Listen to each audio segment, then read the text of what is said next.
Bom dia, Renata. Tudo bem com você também? Tudo bem? Tá.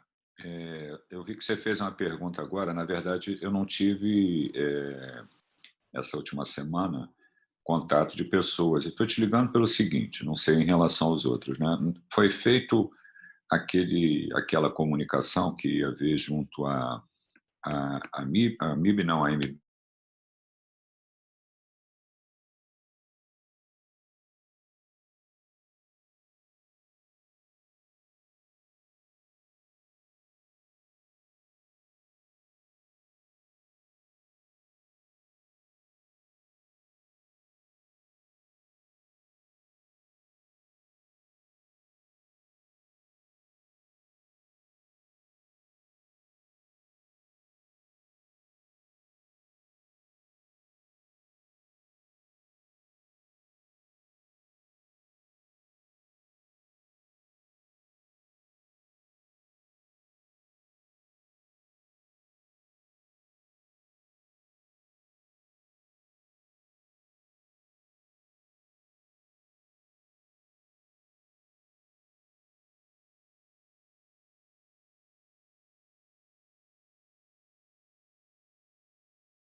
Bom dia, vocês estão me ouvindo?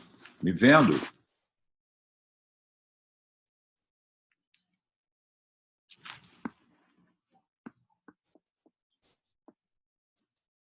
Estão me ouvindo?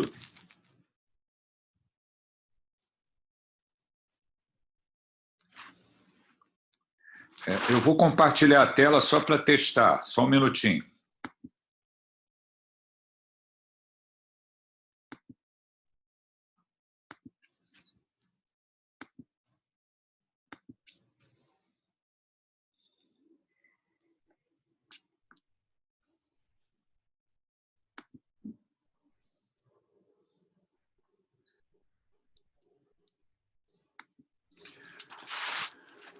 Vocês viram a tela compartilhada? Podemos começar?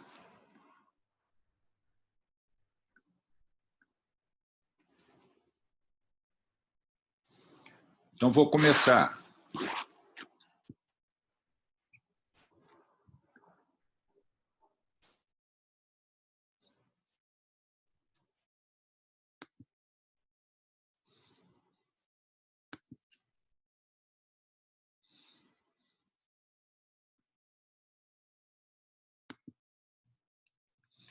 Bom,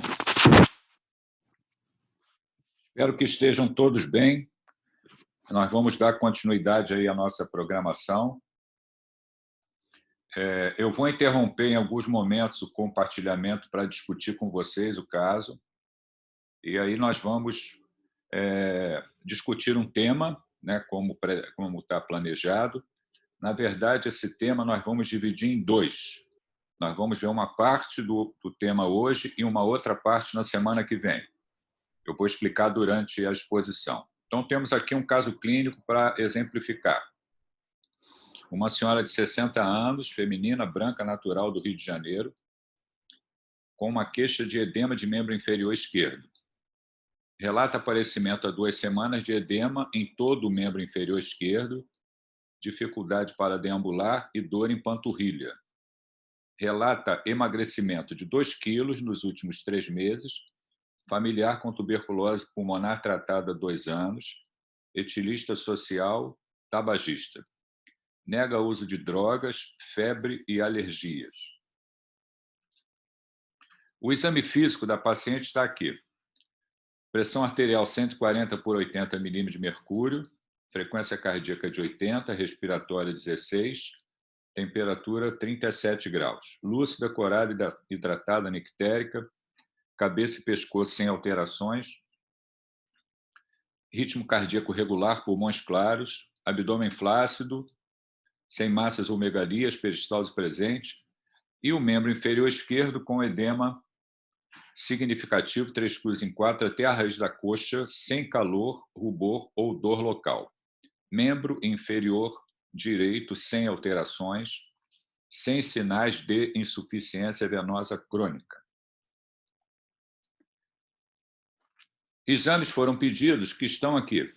Hemoglobina de 11, leucócito 10.000, com diferencial normal, 150.000 plaquetas, VHS na primeira hora 50 milímetros, glicose, ureia e creatinina normais, sódio e potássio normais, transaminases normais, coagulograma normal, EAS sem alterações, ECG ritmo sinusal dentro dos limites da normalidade, e um raio-x de tórax com área cardíaca normal, quer dizer, dentro dos limites da normalidade, campos pleuropulmonares com um nódulo com calcificações em terço médio do hemitórax direito.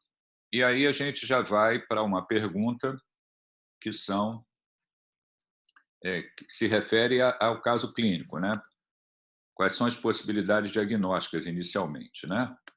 Então, eu vou interromper um compartilhamento aqui para ouvir vocês. Gostaria que vocês participassem. O que vocês acham?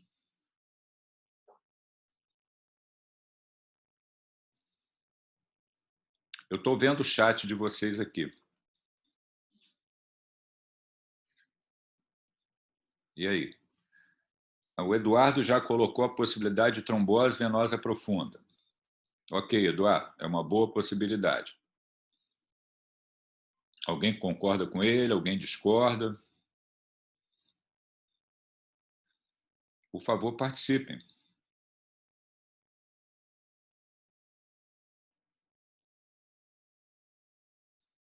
Diante do que foi dito, quais são as possibilidades ou que possibilidade vocês acham mais provável?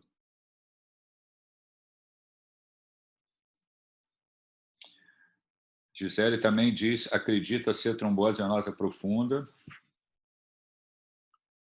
Temos algum exame que nós poderíamos pedir para tentar confirmar ou excluir essas possibilidades? Eduardo também colocou.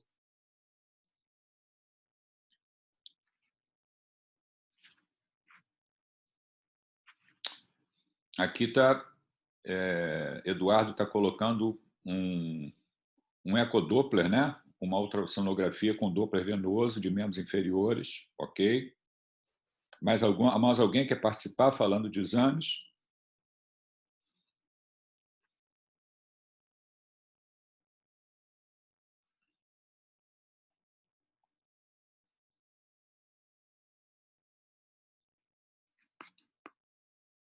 Bom, vou voltar para o compartilhamento. Então, diante da clínica, Laís falou de dímero, ok. Ok, Júlio, já vou falar sobre isso também. Vamos colocar aqui, então vamos voltar para compartilhar a tela.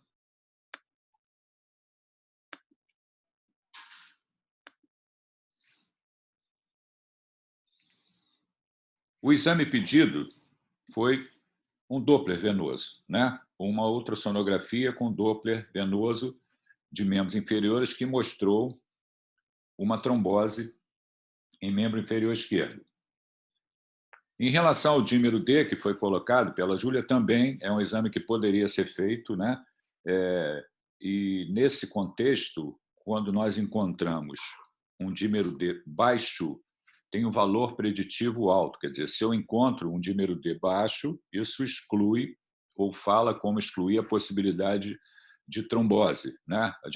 Isso é mais utilizado para embolia pulmonar, que a gente vai ver em outro momento, né? Tromboembolia pulmonar, mas também podemos raciocinar em relação à trombose venosa profunda. Um dímero D baixo fala contra, é um valor alto preditivo negativo. Por outro lado, se ele está elevado, existem várias possibilidades, né, para explicar um dímero D elevado, dentre elas a ocorrência de trombose. Ok?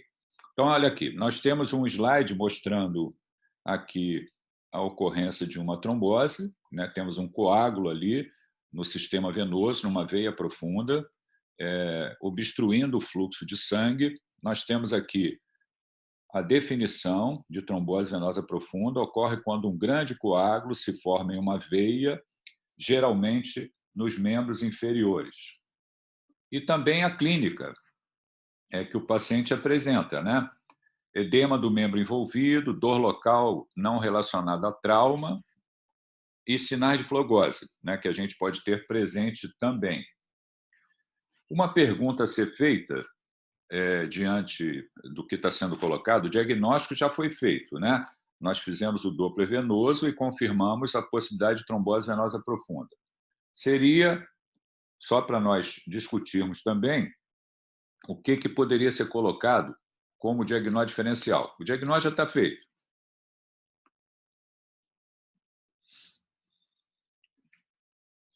O que a gente poderia colocar como possibilidade quando a gente atende uma paciente, né, com edema de membros inferiores, apenas de um membro, e eu estou pensando na possibilidade de trombose venosa profunda ou outras possibilidades. O que a gente poderia colocar? Que algumas vezes confunde o diagnóstico, a gente fica em dúvida. Leptospirose, Eduardo. Leptospirose normalmente não causa edema localizado, apenas de um membro. Você deve estar se referindo à clínica de leptospirose, à apresentação clínica como dor em panturrilhas, né? Mas normalmente são as duas panturrilhas envolvidas, né? A febre, exatamente. Isso é um sinal clínico importante. É um sinal clínico importante do aparecimento dessa patologia que é a leptospirose. O que mais? Muitas vezes, o mais comum é de nós nos confundirmos com algumas patologias. Uma seria celulite, propriamente dita, né? Infecção de tecido mole. Aqui a Júlia está falando de doente que tem doença venosa crônica, então, doente que tem insuficiência venosa crônica, pode fazer episódios repetidos de flebite, ter edema de membros inferiores, e em determinado momento da sua patologia, ela tem doença venosa crônica, ela fazer a trombose venosa profunda, ok? E nós vamos examinar esse membro e vamos encontrar edema, vamos encontrar as varizes de membros inferiores. Uma outra patologia que também deve ser colocada como diagnóstico diferencial é a linfangite, que o edema ocorre também, mas com um tempo mais longo, né? Normalmente é um edema que não tem cacifo quando a gente examina, né? E outra possibilidade também a ser colocada é a ruptura do cisto de Baker, né? Que é um cisto na região poplítea que pode se romper e você ter dor em panturrilha, dor na coxa, raiz da coxa, quer dizer, isso também pode confundir o diagnóstico. Mas no nosso caso que a gente está discutindo, o diagnóstico já está feito. Ela fez o ultrassom e mostrou a trombose venosa profunda. Vocês lembram que para que haja trombose venosa profunda, nós temos uma patogênese, tem uma tríade que é bastante conhecida, se refere a um autor que se chama tríade de Virchow. Vocês lembram disso? O que pode facilitar o aparecimento da trombose venosa profunda? Vou voltar aqui no compartilhamento. A Júlia falou hipercoagulabilidade, com certeza, é um dos fatores. E vamos lá. Aqui, ó. A tríade de Virchow, que ela já tem mais de um século, né, mais de 150 anos, ela é composta por 3 itens, né, que podem ser responsáveis isoladamente ou em conjunto para a formação de uma trombose venosa: a lesão vascular, a estase e a hipercoagulabilidade. Então, esses fatores são fatores que nós utilizamos toda vez que a gente está diante de uma trombose que pode contribuir para o aparecimento da trombose venosa. Nós também temos os chamados fatores de risco, que são condições que podem estar presentes no paciente e essas condições facilitam ou predispõem o aparecimento da trombose venosa profunda, né? Então, nós temos ali trauma, fratura, cirurgias, pacientes com doença cerebrovascular, lesão medular, doente com infarto agudo do miocárdio, insuficiência cardíaca, DPOC. Colocamos nessa condição, como está ali escrito embaixo, idade avançada, obesidade, a imobilização, quer dizer, o paciente que fica em repouso no leito, que é internado no hospital por alguma condição clínica, que ele tem que ficar deitado na cama, ser tratado, são pacientes que têm fatores de risco elevado para a ocorrência de trombose venosa profunda. Obesidade, catéter venoso central, doença venosa crônica já foi sinalizado também, trombose venosa profunda prévia, tabagismo, gravidez, uso de anticoncepcionais, contraceptivos orais, né, terapia de reposição hormonal, doença inflamatória, está ali, doença de Crohn, síndrome nefrótica, policitemia, distúrbios plaquetários, neoplasia com ou sem quimioterapia, anticoagulante lúpico e superfície de próteses. A nossa doente que eu apresentei, ela tem alguma condição que possa ser considerado fator de risco?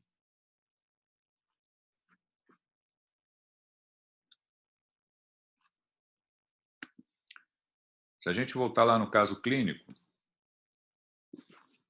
voltei aqui para o chat. Nós temos naquela paciente que foi apresentada alguma condição que predispõe o paciente a fazer? Exatamente, tabagismo. Tabagismo. Está ali dentro da lista de fatores de risco. Algumas vezes nós vamos ter pacientes onde a gente não encontra fatores de risco. São pacientes jovens e tem lá a ocorrência, por exemplo, de uma trombose de uma trombose venosa profunda. E eu faço a história, coleto dados, converso e não encontro nada que possa sugerir, né? E, às vezes, nós temos algumas condições que predispõem o aparecimento da trombose venosa profunda, né?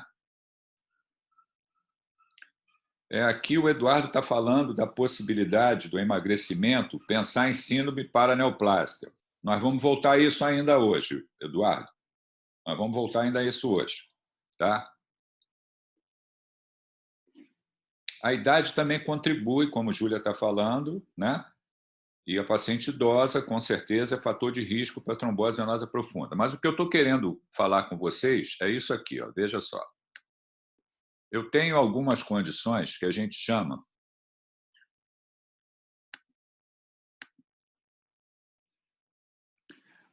de trombofilias ou desordens da coagulação. Essas trombofilias são condições que predispõem ao aparecimento da trombose venosa profunda, né? E quando nós estamos diante de um paciente jovem, sem fator de risco, que eu não entendo direito por que ele desenvolveu aquela trombose venosa, obrigatoriamente eu preciso explorar essa possibilidade, investigar essa possibilidade. E aí recai sobre algumas patologias, e são exames especiais que nós fazemos para investigação de trombofilia. E aí nós temos algumas condições, que é resistência à proteína C, que se chama fator 5 de Leiden, a presença do fator 5 de Leiden, deficiência de antitrombina 3, deficiência de proteína C, deficiência de proteína S, elevação de homocisteína, mutação do gene da protrombina, desordens do plasminogênio e anticorpo antifosfolipídio, anticardiolipina, que já estava ali colocado como fator de risco. Então, chama a atenção de vocês pelo seguinte: se vocês pegarem uma paciente jovem, sem fator de risco, sem sinais de ciência venosa crônica, que desenvolveu uma trombose venosa profunda, nós temos obrigatoriamente que investigar trombofilia, pedir exames especiais para avaliar esses fatores da coagulação, né? A deficiência desses fatores, da antitrombina 3 e todos os outros que eu falei, para que a gente possa fazer esse diagnóstico. Por quê? Porque, além de eu tratar aquele episódio de trombose venosa profunda, esses pacientes que são portadores de trombofilias, eles têm que ficar com o tratamento ad eterno, pelo resto da vida. Então, prestem atenção, paciente jovem que fez trombose venosa profunda, eu tenho obrigatoriamente que investigar a possibilidade de trombofilia. Bom, a complicação mais temida da trombose venosa profunda, nós vamos ver na semana que vem, que é o tromboembolismo pulmonar. Então, semana que vem, que vai ser a aula de tromboembolismo venoso 2, nós vamos nos dedicar à embolia pulmonar. E o que a gente chama de tromboembolismo venoso, né, como está colocado aqui, embora previamente vistas como entidades clínicas separadas, o tromboembolismo pulmonar e a trombose venosa profunda são hoje consideradas como dois componentes de uma única patologia chamada tromboembolismo venoso. Então, eu poderia estar me referindo a essa paciente como tromboembolismo venoso, eu estou me referindo como trombose venosa profunda, né? Então, é para que vocês entendam, quando ouvirem esse termo, tromboembolismo venoso, na verdade está englobando TVP e TEP, né? Como eu já disse, nós hoje estamos discutindo um caso de trombose venosa profunda e, na semana que vem, nós vamos discutir um caso de embolia pulmonar. Bom, conduta na trombose venosa profunda. Eu preciso, a partir do momento que o diagnóstico é feito, né, eu tenho atitudes a tomar em relação à intervenção terapêutica. E a atitude a tomar, nesse caso, é anticoagular a paciente. E aqui está escrito por que a gente inibe a coagulação ou por que a gente anticoagula a paciente. Por 3 motivos, né? Como estão colocados ali. Prevenir a recorrência, impedir a progressão do trombo, né, para que, com o uso de anticoagulante, o trombo não progrida, e também facilitar mais adiante, pelo próprio sistema fibrinolítico do organismo, que possa ocorrer a lise do trombo, quer dizer, recanalizar aquela veia, né? O sistema fibrinolítico faz com que ocorra a lise do trombo, e aí nós temos a recanalização da veia. Isso chama-se anticoagulação. Bom, eu vou sair aqui do compartilhamento novamente para ouvir vocês, né?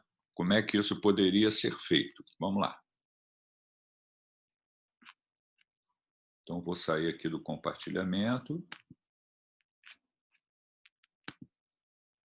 Interromper o compartilhamento.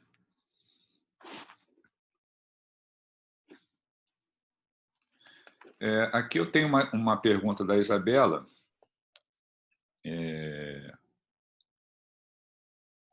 Que poderia repetir as patologias, lógico, também, e em relação a paciente jovem. Uma paciente de 30, 40 anos de idade, que não tem fator de risco, obrigatoriamente eu tenho que investigar trombofilia. As trombofilias, que eu já comentei com vocês, né,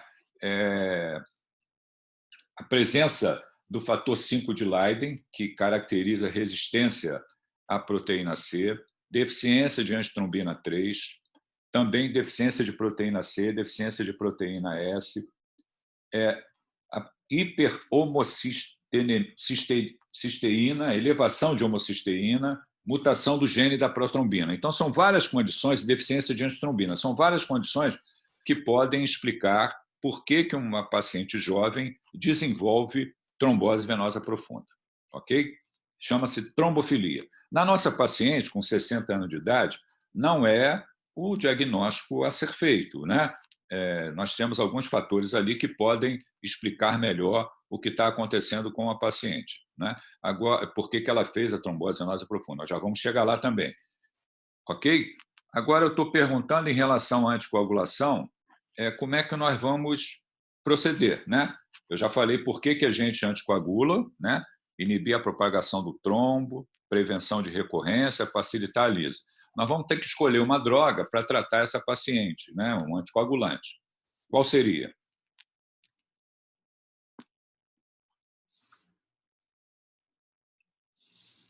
Estou aqui no chat com vocês.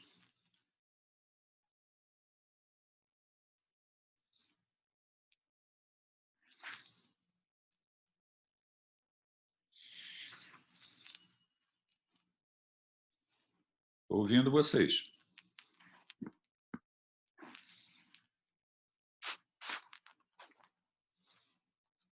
A Júlia falou heparina de baixo peso molecular. Muito bem, Júlia. A gente pode usar a heparina, sim, e dentre a heparina eu tenho a não fracionada e a fracionada, que é a heparina de baixo peso molecular. Eu posso usar e devo usar a anticoagulação com heparina, dando preferência à heparina de baixo peso molecular.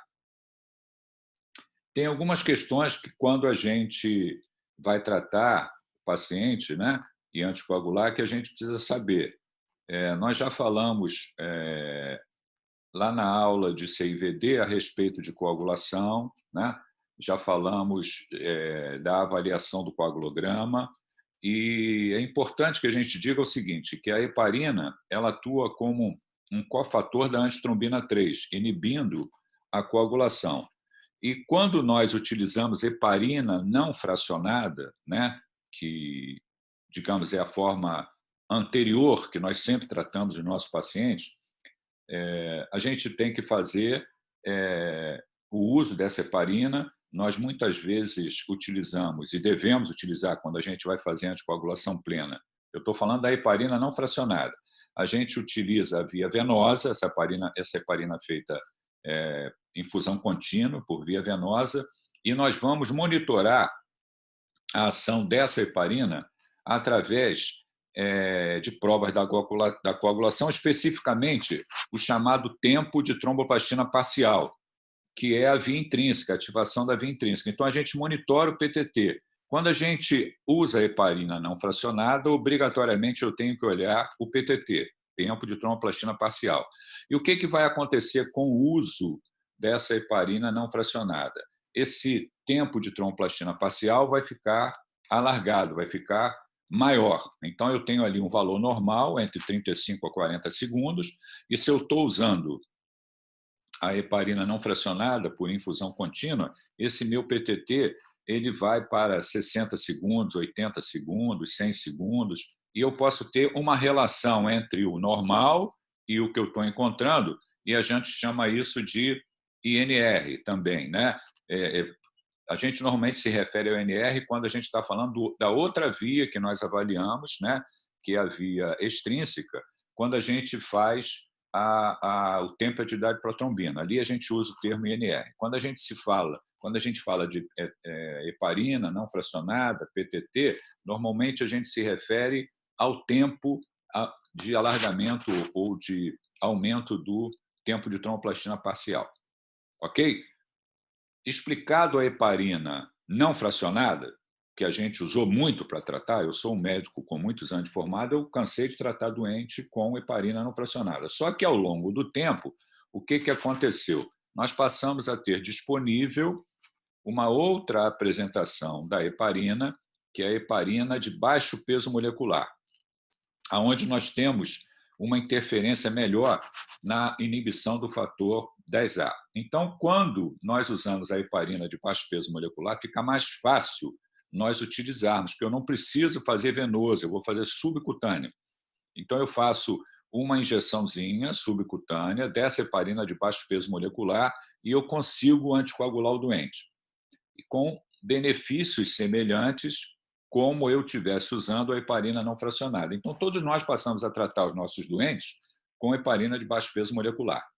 Essa heparina de baixo peso molecular, como é que a gente prescreve? A que é mais utilizada chama-se enoxaparina, né? E nós fazemos 1 miligrama por quilograma de peso a cada 12 horas. Então, o meu paciente ele será hospitalizado e tratado com heparina de baixo peso molecular, por exemplo, enoxaparina, 1 miligrama por quilograma de peso a cada 12 horas. Então, dessa forma, eu consigo anticoagular o meu paciente, tratar a trombose venosa profunda com anticoagulação, utilizando heparina de baixo peso molecular, enoxaparina, 1 miligrama por quilograma de peso a cada 12 horas. A pergunta que vocês podem fazer é o seguinte: professor, quando eu uso heparina de baixo peso molecular, eu tenho como monitorar o PTT para saber a ação terapêutica? Não, a gente não usa o PTT para monitorar o efeito da heparina de baixo peso molecular. É uma dose que nós fazemos, que nós sabemos que anticoagulamos o nosso paciente. Está entendido até agora qual é a conduta da anticoagulação e a preferência sobre a heparina de baixo peso molecular, por exemplo, a enoxaparina?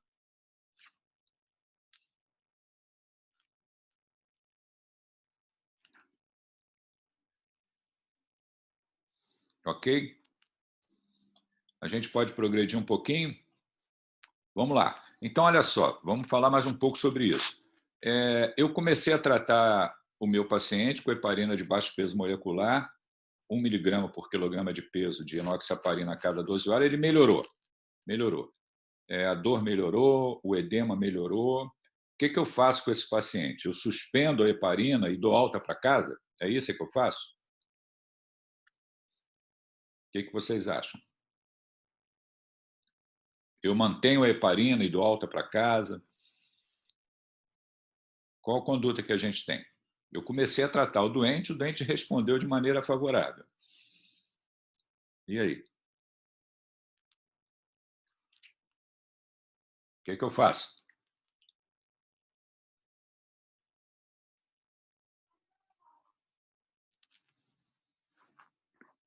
Estou ouvindo vocês aqui. Eu quero que vocês participem. Então, olha só, quando eu começo a tratar o meu paciente e tive uma resposta favorável, isso, Rita, é exatamente o que você está falando. Eu mudo para anticoagulação oral, vai para casa, como a Júlia também, trocar por outra, exatamente isso. Eu vou fazer uma transição, eu vou descontinuar aquela heparina de baixo peso molecular e isso vai ser substituído por um outro anticoagulante, que é um anticoagulante oral. O doente não vai para casa tomando injeção. Então, o que eu preciso fazer e o que normalmente nós fazemos? Nós já iniciamos no ambiente hospitalar, associado à heparina de baixo peso molecular, uma droga via oral, que é um anticoagulante oral. O mais utilizado são os cumarínicos, que é o warfarin, que são substâncias que acabam interferindo lá na metabolização da vitamina K e inibindo a formação dos fatores da coagulação dependentes da vitamina K. Então, nós utilizamos o cumarínico, o warfarin, o nome comercial é Marevan, a medicação, né? Nós iniciamos ainda com o paciente em uso da heparina de baixo peso molecular. O efeito terapêutico do Marevan ele demora umas 48, 72 horas para ser alcançado, o objetivo terapêutico. E agora eu vou observar o efeito terapêutico do Marevan sobre uma outra prova da coagulação, não mais o PTT, e sim o INR, o tempo de atividade protrombina. Entenderam? Então, eu tenho lá o uso da heparina de baixo peso molecular com uma dose fixa, 1 miligrama por quilograma de peso de enoxaparina a cada 12 horas. Comecei a tratar, logo a seguir eu introduzo o Marevan com uma dose pequena, por exemplo, 5 miligramas por dia. O doente começa a usar e eu tenho lá a informação do coagulograma que o INR está normal, o TAP está normal. Na medida que eu introduza o Marevan, o que vai acontecer nos dias subsequentes é que vai haver um alargamento do tempo e uma diminuição da atividade da protrombina, exatamente pelo uso do Marevan. E aí nós vamos ter, a gente usa nesse contexto o INR, nós vamos ter o chamado INR alargado, na faixa terapêutica. Eu tenho ali um INR dentro da faixa normal, de 1, né? E eu vou ter um INR de 2. Significa o quê? Que o tempo da atividade, prolongou e a atividade diminuiu da protrombina pelo efeito do Marevan. Então, eu tenho um INR de 2, INR de 2,5, significa que eu estou na minha faixa com o meu objetivo. O que eu posso fazer se eu alcancei esse objetivo com o Marevan? Dentro de 48, 72 horas. Eu suspendo a heparina, porque eu não preciso mais da heparina, vou manter o doente com a anticoagulação oral e aí dou alta para casa ele usando anticoagulante oral.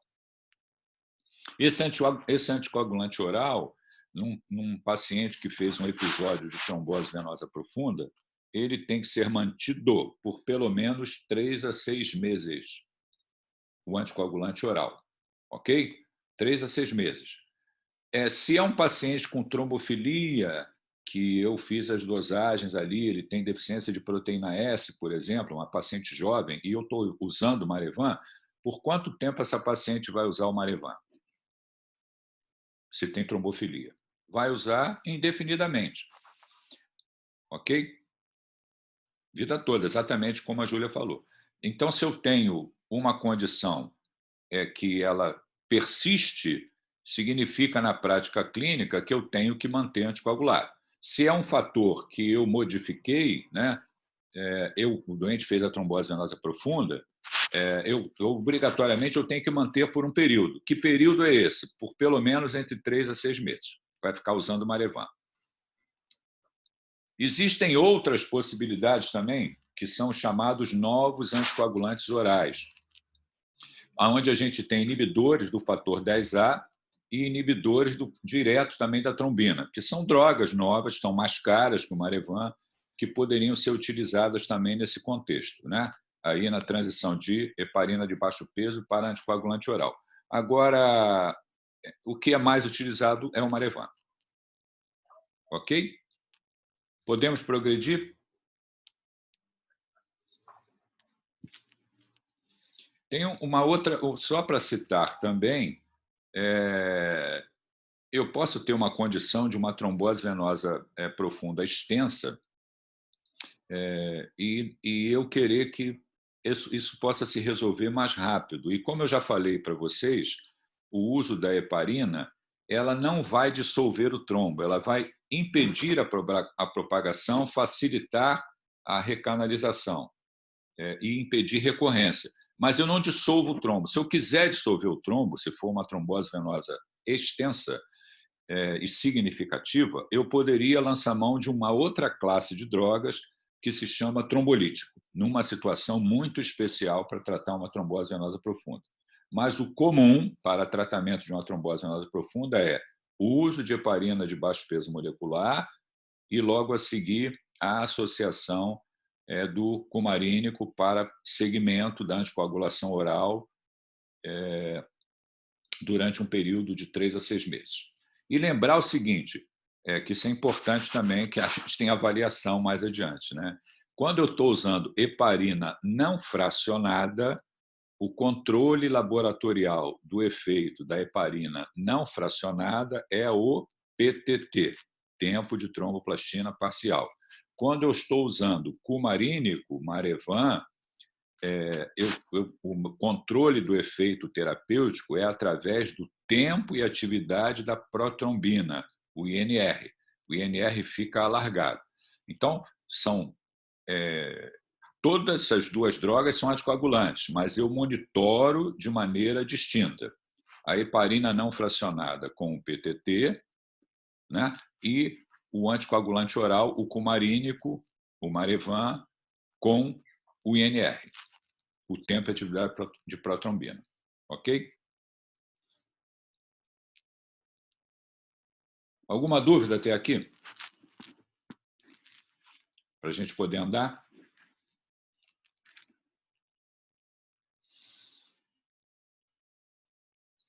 Não acabou, não. Temos mais problemas para discutir. Sim. Se você tiver um efeito excessivo, né, por conta do uso do cumarínico, da warfarina, do Marevan, você pode suspender e retornar posteriormente com uma dose menor. Lembrar também, aqui são muitos detalhes, né? Interferência com outras drogas, né? O Marevan, eu preciso que o doente compareça ambulatorialmente, faça avaliação do INR para que eu possa acompanhar. Então, o uso de determinados alimentos, uso de determinadas drogas podem influenciar a ação do Marevan. A gente tem que levar isso em conta também.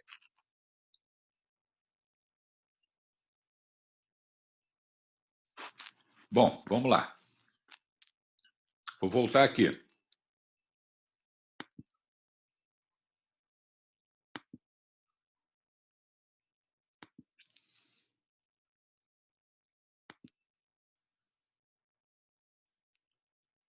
E está ali, ó. Nós tínhamos ali na história da paciente um nódulo com calcificações em terço médio do hemitórax direito. E aí a gente faz a seguinte pergunta, né? Como é que eu investigo um nódulo pulmonar solitário? O que eu tenho que fazer? Quais são as possibilidades e o que eu tenho que fazer? Vamos sair aqui que eu quero ouvir vocês. Eu estou com um problema ali. Tem alguma coisa a ver com a trombose? Não tem.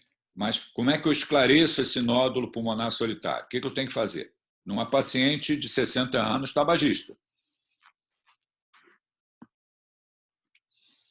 E aí? O que pode ser?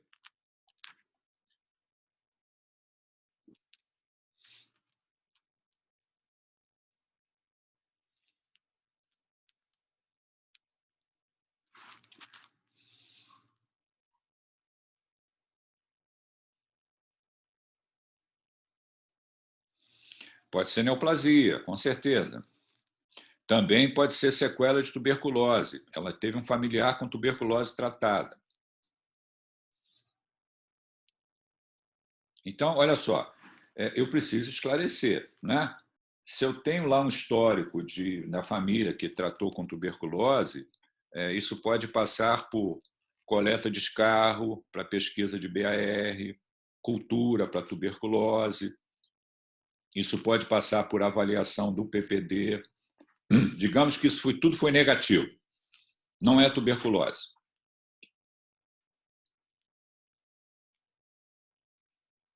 Aí vai recair sobre uma... Eu tenho esses nódulos, eles podem ser nódulos benignos ou malignos, né? E eu tenho ali apenas um raio-x de tórax. O que eu posso fazer para melhorar mais em relação à imagem, para me dar informação para como que eu me porto? O que eu tenho que fazer?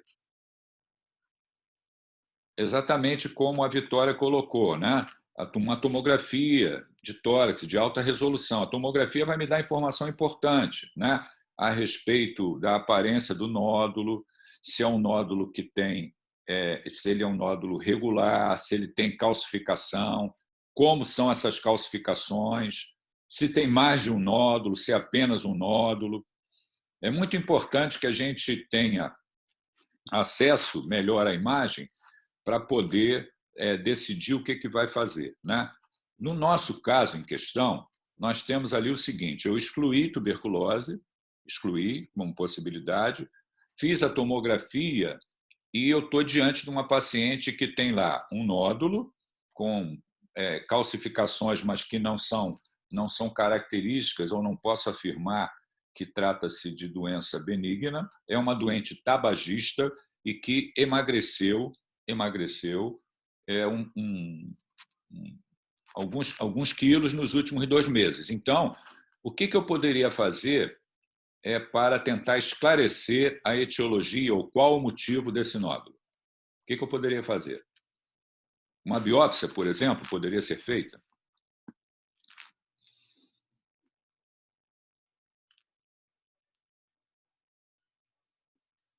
E aí? O que pode me ajudar? Ainda dentro do exame de imagem, lançar mão de um recurso para ver se esse nódulo, essa imagem encontrada, ela tem uma captação anormal. E a gente pode fazer um exame que se chama PET scan, que é uma tomografia com emissão de pósitrons, né? E se eu tenho um PET scan que tem uma captação maior naquele nódulo, naquela região, né? Isso fala a favor de uma maior atividade, né? Multiplicação celular e, portanto, direciona para uma investigação suplementar. Então, vejam só, eu fiz a radiologia, fiz a tomografia, posso lançar mão do PET scan, posso chegar a uma biópsia. Essa biópsia a ser feita, ela leva em questão também algumas considerações, se o nódulo é periférico, se o nódulo é central, né? Essa biópsia ela pode ser feita a céu aberto, ela pode ser feita com patologia na sala, ela pode ser feita guiada por imagem. E eu também posso lançar mão de um outro recurso, né, que a gente tem disponível, que é uma broncoscopia e colher o material para pesquisa de célula neoplásica. Ou, se eu encontrar alguma obstrução da luz brônquica, alguma massa, eu posso também fazer a biópsia através da broncoscopia. Eu posso também fazer um escovado brônquico naquela região onde tem o nódulo, né, para tentar verificar se existe a possibilidade de neoplasia. O PET antes da biópsia, sim, se eu tiver a possibilidade, vale a pena fazer. Porque se o PET for negativo,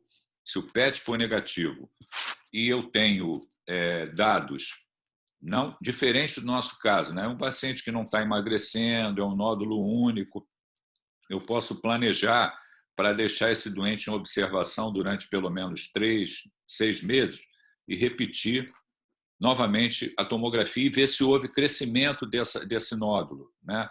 Se houve crescimento, obviamente, vai obrigatoriamente fazer a intervenção para ter o diagnóstico histológico, né? Mas um PET negativo pode adiar essa decisão da biópsia. Não é o nosso caso. No nosso caso, nós não fizemos o PET, excluímos tuberculose e aí estamos conversando quais são as possibilidades ali para a gente ter acesso à histologia.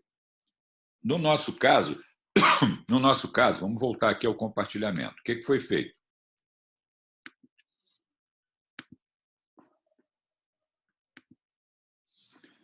O TC com nódulos de contornos irregulares em terço médio direito e foi feito a broncoscopia com coleta do material, que revelou neoplasia pulmonar.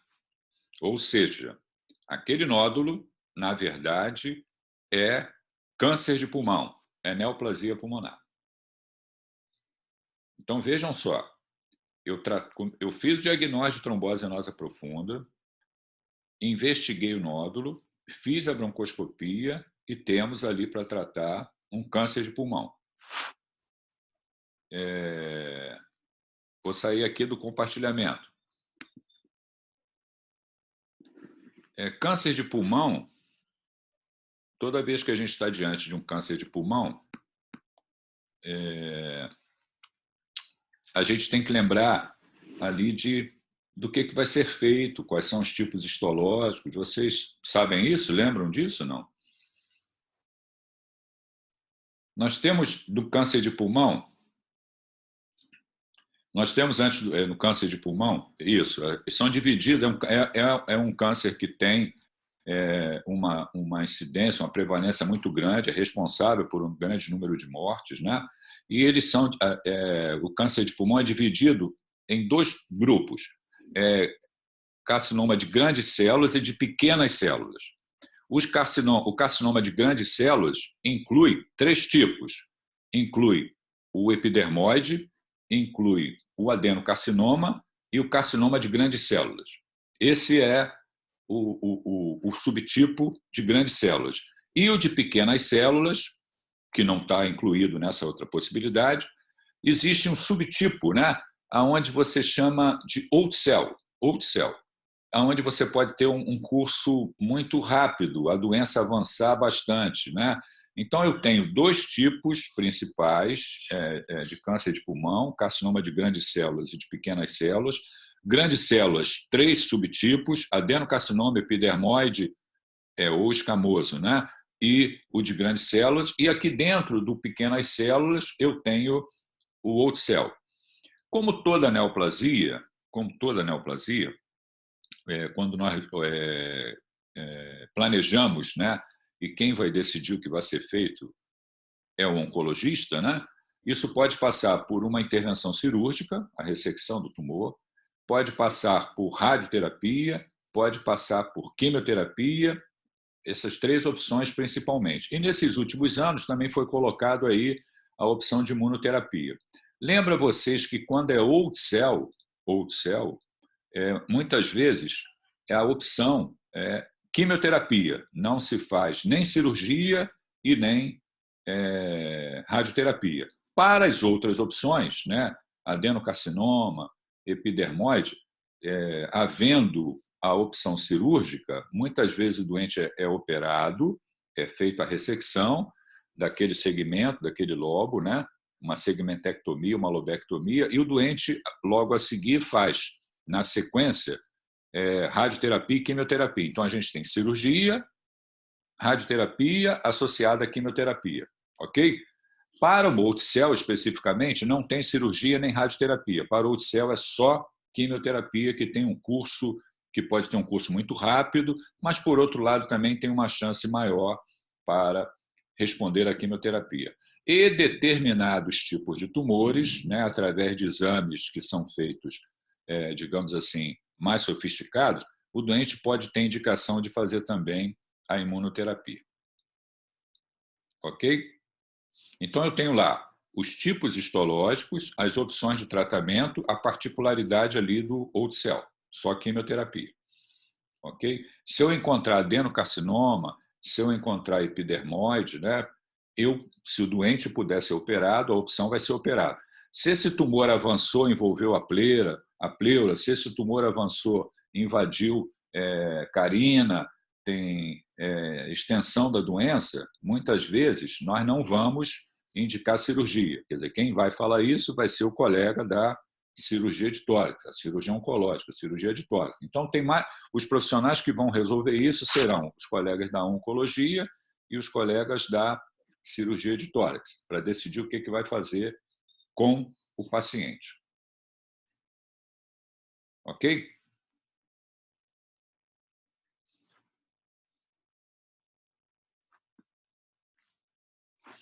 Vamos voltar aqui para o compartilhamento.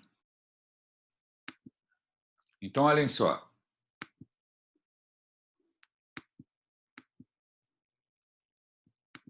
A gente está aqui, né?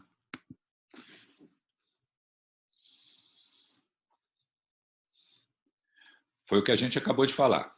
Como é que a gente aborda neoplasia, né? Quais são os tipos histológicos e as formas de tratamento. Foi o que a gente acabou de falar. E aí chegamos lá num outro raciocínio. Vejam só, eu estou com uma doente que tem uma trombose venosa profunda e tem um nódulo pulmonar a ser esclarecido, e a partir do momento que eu tratei a trombose venosa profunda e fiz os exames para esclarecimento do nódulo, encontrei uma neoplasia pulmonar. Então, eu posso estar diante do que a gente chama de síndrome paraneoplásica. Síndrome paraneoplásica. O que é isso, né?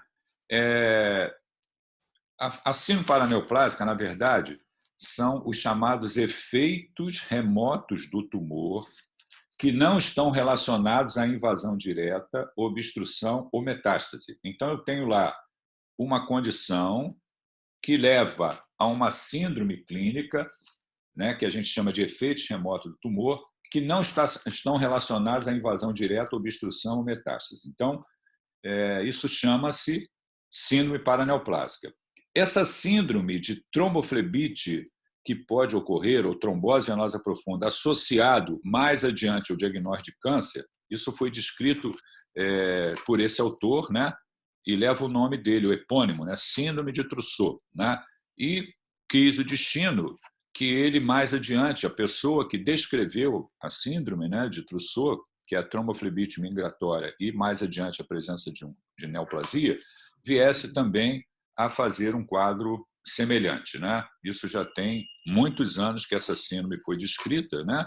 E nós utilizamos esse termo até hoje, né? Como dentro do contexto de síndrome paraneoplásica. Aqui, ó, pode afetar diversos órgãos e sistemas, né? Sendo o mais comum o endócrino, neurológico, dermatológico, reumatológico, hematológico. A gente ali está dentro do hematológico, né? As neoplasias mais associadas, olha ali, ó, câncer de pulmão de pequenas células, mama, tumores ginecológicos e hematológicos.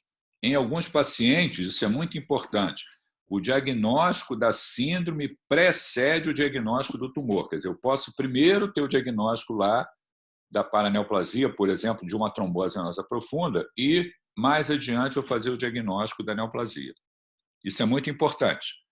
Em alguns pacientes, o diagnóstico da síndrome precede o diagnóstico do tumor.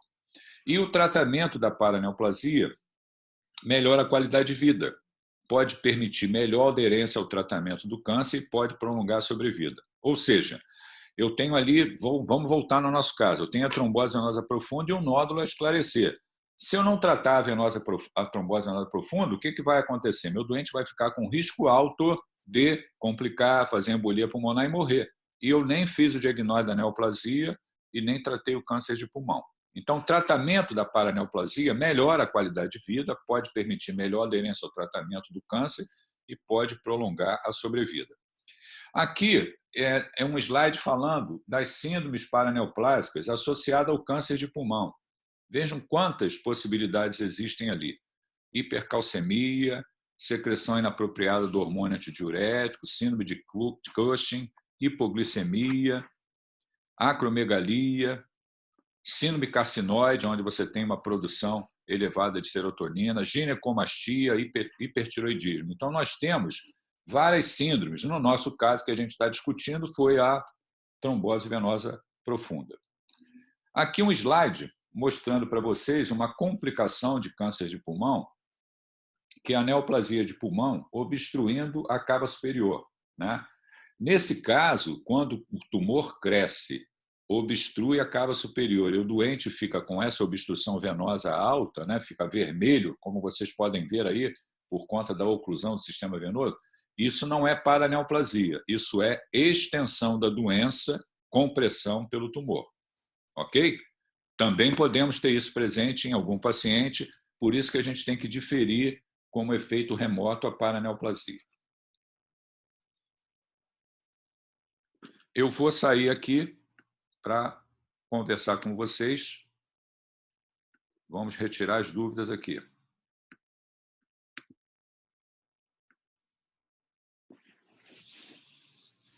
Então, o que nós discutimos hoje? Nós discutimos um caso de trombose venosa profunda em uma paciente idosa que tinha um nódulo pulmonar a ser esclarecido.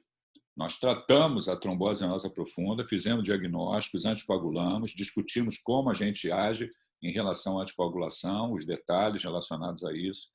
Depois colocamos as possibilidades diagnósticas de um nódulo pulmonar solitário, benignas, malignas, de infecção, né? Como é que a gente pode melhorar as informações a respeito de tomografia, de PET scan, de realização de biópsia. Foi feita a biópsia, encontramos a neoplasia pulmonar, falamos dos tipos histológicos do câncer de pulmão, das opções terapêuticas que nós temos em relação à neoplasia pulmonar, rapidamente. E aí, juntando as duas coisas, a trombose venosa profunda e o nódulo, que mais adiante eu fiz o diagnóstico de neoplasia pulmonar, a gente chegou na síndrome paraneoplásica, que são efeitos remotos do tumor em vários órgãos e sistemas. Falamos que esse diagnóstico da síndrome paraneoplásica pode preceder o diagnóstico do tumor, isso é muito importante, e que o tratamento da síndrome paraneoplásica melhora a qualidade de vida e melhora a aderência ao tratamento da neoplasia. Falamos de várias opções ali que podem estar presentes quando você tem a neoplasia pulmonar, de síndrome paraneoplásicas, e também mostramos que quando eu tenho a invasão, a metástase, a obstrução, e aí eu citei o exemplo de obstrução de cápsula superior, como uma complicação do tumor, mas isso não se chama síndrome paraneoplásica. Então, é o que nós tínhamos para falar hoje, né? A respeito dessas patologias, né? ou de como que a gente pode encontrar no nosso paciente, como é que a gente investiga e trata. Na semana que vem, nós vamos conversar sobre tromboembolismo venoso 2 e nós vamos falar especificamente de embolia pulmonar. Estou aqui aguardando dúvidas de vocês para que a gente possa responder.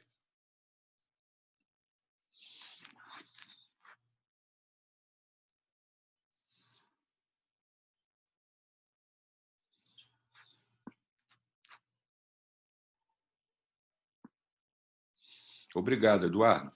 Mas não tem dúvida, não?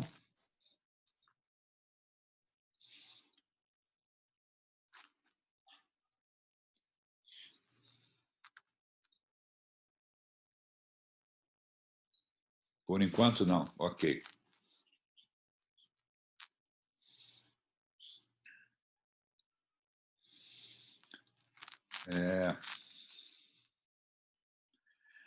Vamos ver se a gente, nesse mês de maio, consegue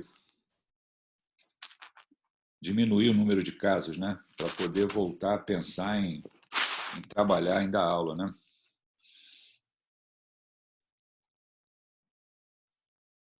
Embora essa forma que nós estamos utilizando é boa também, né? Mas é melhor com a turma presente e a gente conversando diretamente, né?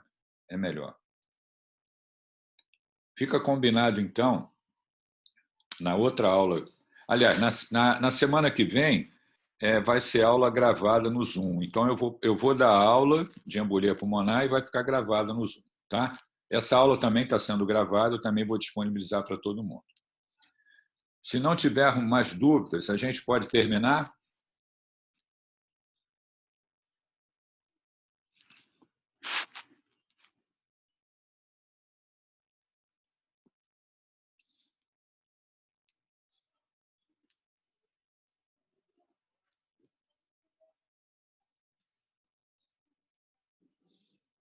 Então, eu vou interromper,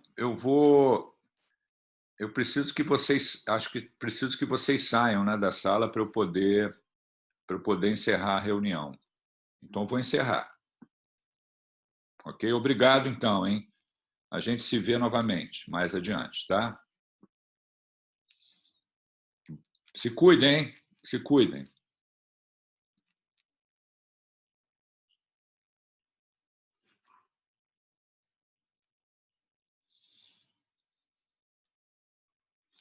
Tá bom, obrigado.